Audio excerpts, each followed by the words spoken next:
ఇదిగో ప్రజలందరికీ కలుగబోవు మహా సంతోషకరమైనటువంటి దినం. అదేంటంటే రక్షకుడు మన కొరకు పుట్టి ఉన్నాడు. కాబట్టి ఆ రక్షకుడు పుట్టి ఉన్నాడని అక్కడ దేవదూతలు భూమి మీద ప్రజలందరూ కూడా సంతోషించండి అని చెప్తూ వచ్చినాయి. ఎందుకంటే యేసు ప్రభు వారు జన్మించడం వల్ల మనకి ఏం జరిగిందని అనేది మీరు అనుకోవచ్చు. కాబట్టి మానవుడు తనకి ఇష్టానుసారమైనటువంటి జీవితంలో జీవిస్తూ ఉన్నప్పుడు ఆ మానవుడికి సంబంధించినటువంటి జీవిత అనంతరం ఏం జరుగుతుందనేది మానవుడు గ్రహించలేనటువంటి పరిస్థితిలో ఉన్నాడు. కాబట్టి మానవుడు తన ఇష్టానుసారమైనటువంటి జీవితంలో జీవించడం వలన పాపంలోకి వెళ్ళిపోయి ఆ తర్వాత మరణించిన తర్వాత నరకానికి పోయేటువంటి అవకాశాలు కూడా ఉన్నాయి. కాబట్టి ప్రియ సహోదరుడా, ఈ భూమి మీద నువ్వేం చేస్తున్నావు అనేది మనం ఆలోచించినటువంటి పరిస్థితి. మనం చేసినటువంటి ప్రతి పనికి కూడా దానికి ప్రతిఫలం ఉంటూ ఉంది. మనమైతే ఎలాగా ఏ పంట వేస్తే ఆ రకమైనటువంటి పంటను మనం కోస్తామో అదేవిధంగా మనం చేసినటువంటి పనులకు కూడా మనం ప్రతిఫలం పొందబోతున్నాం. కాబట్టి ఈ దినాన పాప పరిహారం అవ్వాలని ఎంతోమంది మేకల్ని పొట్టేలను ఎన్నో రకాలుగా బలిస్తూ ఉన్నారు. అంత మాత్రమే కాకుండా కొన్ని రోజులు దీక్షలు చేస్తూ ఉపవాసాలుండి చల్లటి నీరు స్నానాలు చేసుకుంటూ కూడా జీవిస్తూ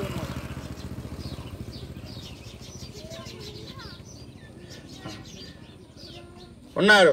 కాబట్టి పుణ్యక్షేత్రాలు తీర్థయాత్రలు కూడా చేస్తూ ఉన్నారు. ఎందుకంటే నాకు పుణ్యం రావాలి, నేను స్వర్గానికి పోవాలి అనేటువంటి ఉద్దేశంతో. ప్రియ సోదరుడా, మీరు ఎక్కడికి పోకపోయినప్పటికి కూడా మీ హృదయాన్ని శుద్ధి చేసుకున్నట్లయితే యేసు ప్రభు వారు మీకు స్వర్గాన్ని ఇస్తారు.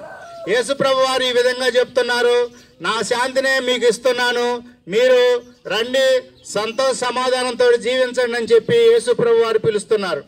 మనము ఏ విధమైనటువంటి శిక్ష పొందకుండా మన పరలోక రాజ్యం స్వర్గం కావాలంటే మన పాపాలను మనం తీసివేసుకొని యేసు ప్రభువా నేను పాపిని నన్ను రక్షించను కానీ మీరు వేడుకున్నట్లయితే మీ ప్రతి పాపాన్ని కూడా దేవుడు తుడిసివేసేటువంటి దేవుడుగా ఉంటున్నాడు. కాబట్టి దానికి సంబంధించి మీరు ఎటువంటి క్రైమ్ కూడా చెల్లించిన అవసరం లేదు, ఎటువంటి ప్రయాస కూడా పడిన అవసరం లేదు. ప్రియ సోదరుడా, ఇప్పుడు మాట్లాడుతున్న నేను కూడా యేసు ప్రభువుని ఎరక్క ముందు నేను ఎన్నో బాధలు వేదన పడ్డాను, అనారోగ్యాలతోటి బాధపడ్డాము. ఇవన్నీ కూడా తీసేసుకొని ఇవాళ యేసు ప్రభువులో సంతోషంగా ఉంటున్నాం. కాబట్టి మీరు కూడా అలాంటి సంతోషం కలిగి ఉండాలనే ఉద్దేశంతో మీకు ఈ మంచి మాటలు తెలియజేయాలని వచ్చి ఉంటున్నాం. బైబిల్లో ఈ విధంగా రాయబడి ఉంది, సర్వలోకానికి వెళ్ళి సర్వ సృష్టికి సువార్త ప్రకటించండి, నమ్మిన వారికి దేవుడు శాంతినిస్తాడని చెప్పి తెలియజేస్తూ ఉంది. కాబట్టి ప్రియ సోదరులారా, సోదరమణులారా, మీరు మంచి శుభవార్తని మీకు వచ్చినటువంటి సమయాన్ని సద్వినియోగం చేసుకొని మీరు యేసు ప్రభు వారి మాట ఆలకించినట్లయితే మీ హృదయాల్లో నెమ్మది, శాంతి, పాప క్షమాపణ, రక్షణ కలుగుతుంది. కాబట్టి ఈ మాటల్ని మీరు మళ్ళీ మీకు చెప్పబడతాయో చెప్పడో తెలియదు, కానీ వచ్చినటువంటి సందర్భాన్ని మీరు సద్వినియోగం చేసుకొని మీ జీవితాల్లో ఆనందం పొందాలని మేము ప్రేమతో మిమ్మల్ని కోరుకుంటున్నాం.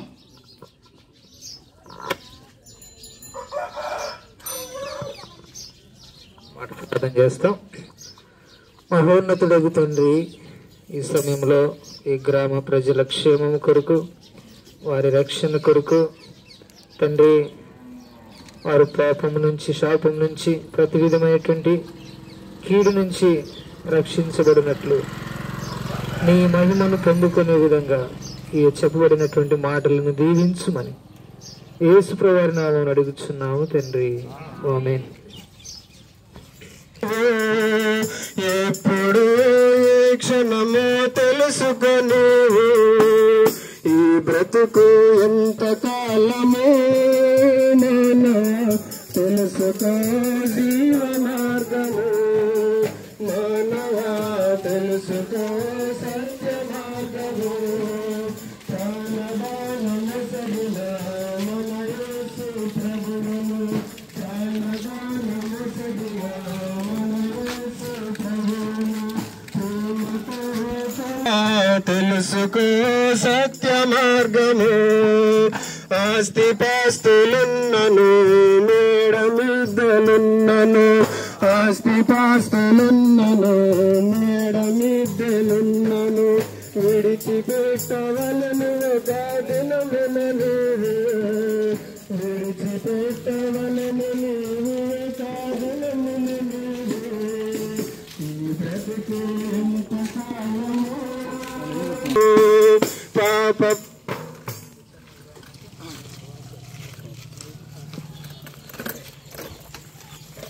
ప్రకటిస్తా ఉన్నామండి. భూమి మీద బ్రతుకుతున్నటువంటి మనమందరము కూడా జీవ మార్గాన్ని తెలుసుకోవాలి. ఆ జీవ మార్గము ఏంటి, ఏమై ఉన్నది అంటే గనక దేవుని వాక్యంలో అన్నారు, దేవుని ఎరిగినటువంటి పిల్లలు మరణంలోనికి వెళ్ళిపోతారనగా భయంకరమైనటువంటి శ్రమల్లోనికి, ఇరుకుల్లోనికి, ఇబ్బందుల్లోనికి వెళ్ళిపోతారు. ఆ పరిస్థితుల్లో మనం వెళ్ళకూడదని దేవుడు మనలను జీవంలోనికి దాటించడానికి పిలుస్తా ఉన్నాడండి. ఈ భూమి మీద మనమంతా కూడా మరి యేసు ప్రభుని తెలుసుకొని ఆయన నమ్ముకుంటే గనక దేవుడు గొప్ప రక్షణ ఇస్తాడు. మరి ఈ భూమి మీద యేసుక్రీస్తు ప్రభువారు శరీరధారిగా మరి దేనికోసం వచ్చాడంటే మనల్ని సత్య మార్గంలో నడిపించడానికి. కాబట్టి ప్రియ సోదర, ప్రియ సోదరి, నేను తెలుసుకోవాల్సినటువంటి విషయం ఏంటంటే రక్షకుని మనం తెలుసుకోవాలి.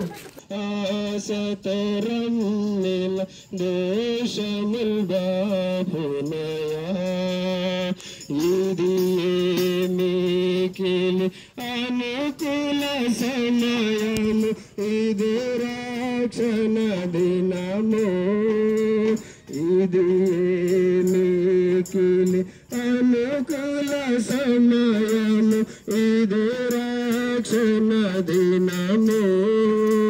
ఇప్పుడే యేసుని ఎదలో నమ్మిన, ఇది రక్షణ దినము. ఇప్పుడే ఎదలో నమ్మిన, ఇది రక్షణ దినము.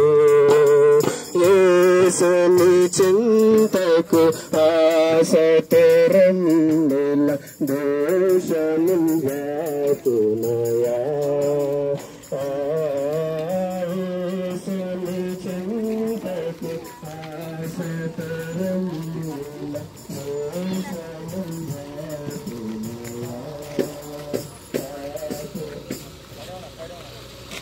భేదమును లేదు, అందరూ పాపము చేసి దేవుడు అనుగ్రహించే మహిమను పొందలేకపోతున్నామని.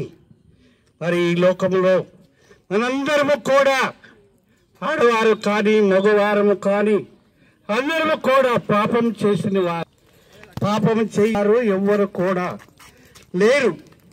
మరి కాబట్టి యేసు ప్రభు అన్నాడు, నేనే మార్గము, నేనే సత్యమును, నేనే జీవమనని యేసు ప్రభువారు చెప్తున్నాడు. ఏ భేదమును లేదు, అందరూ పాపము చేసి దేవుడు అనుగ్రహించి మహిమను పొందుతున్నాం మనము. కాబట్టి నేను కూడా కానప్పుడు పాపమునే తింటూ, పాపమునే త్రాగుచు, పాపములోనే జీవించిన వాడను.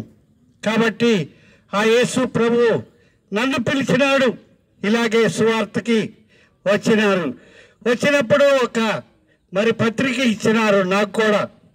మరి ఇచ్చినప్పుడు అది చదివినప్పుడు నా హృదయంలో పాపమునే తింటూ, పాపమునే త్రాగుచు, పాపములోనే జీవించినప్పుడు నేను కూడా ఆ యేసు ప్రభుని ఒప్పుకున్నా. అయ్యా యేసు ప్రభువా, నేనెన్నో పాపములు చేసిన, త్రాగబోతుని, వ్యభిచారికిని, దొంగని, మోసగాడని, దేవా తండ్రి అని నా నోటితో నేను ఒప్పుకున్నప్పుడు ఆ దేవాది దేవుడు మరి నా పాపములని తీసివేసినాడు. ఈనాడు మరి అయ్యా, మరి మీరు కూడా నీ పాపములో నీ నోటితో ఒప్పుకున్నట్టయితే ఆ దేవాది దేవుడు మరి నీ పాపములు కూడా తీసివేస్తాడు. మరి తీసివేయటానికి ఆ దేవాది దేవుడు మరి ఈ లోకములకు వచ్చినాడు. మరి కాబట్టి మరి పాపములు మరి అందరము చేసిన వారమే. ఈ లోకంలో పాపం చేయని వారు ఒక్కరు కూడా లేరు. కాబట్టి నీ నోటితో నీ పాపములు ఒప్పుకున్నట్టయితే ఆ దేవాది దేవుడు నీ పాపములు తీసివేస్తాడు. కాబట్టి తీసివేస్తే నువ్వు పరలోక రాజ్యంలో సంతోషముగా ఆనందముగా ఉంటావు. నువ్వు కూడా నీ జీవితంలో మరి ఉంటావు. మరి నాకు పాపం ఎక్కడుంది అని అనుకోవచ్చు. నీ చూపులో పాపం ఉన్నది, నీ నడకలో పాపం ఉన్నది, నీ తలంపుల్లో పాపం ఉన్నది. మరి అయ్యా, అరికాలు మొదలుకొని నడినెత్తి వరకు మానవుడికి ఎక్కడ చూసినా పచ్చిపుల్లో గాయములతో ఉన్న వారము మనందరం కూడా. కాబట్టి యేసు ప్రభువా, నా పాపములు తీసివేయమని ఒక్కసారి నీ నోటితో ఒప్పుకున్నట్టయితే ఎమ్మటే నీ పాపములు తీసివేస్తాడు ఆ దేవాది దేవుడు. కాబట్టి అందుకే మీ మధ్యకి మేమందరము సువార్త చెప్పాలని మరి వచ్చి ఉన్నాము. మేమందరం కూడా మరి యేసు ప్రభువుని నమ్ముకున్న వారమే. ఈనాడు చనిపోయిన పరలోక రాజ్యంలో ఉంటామని ఆశ నిరీక్షణ ఉంది. మరి నీకుందా? మరి ఈ లోకంలో యేసు ప్రభు ప్రతి ఒక్కరి పాపములు క్షమించుటకు వచ్చినాడు. కాబట్టి మరి ఆ దేవాది దేవుణ్ణి మీరు ఒప్పుకున్నట్టయితే మీ పాపములు కూడా తీసివేస్తాడు. మరి తీసివేస్తే ఆనందం ఉంటుంది, సంతోషం ఉంటుంది. మరి నీ జీవితంలో మంచి దేవుడు మంచి నడకను, మంచి చూపును, మంచి అన్ని దయచేస్తాడు. నేను కూడా అలాగే జీవించిన వాడును. కాబట్టి దేవాక్యమును దీవించునుగాక.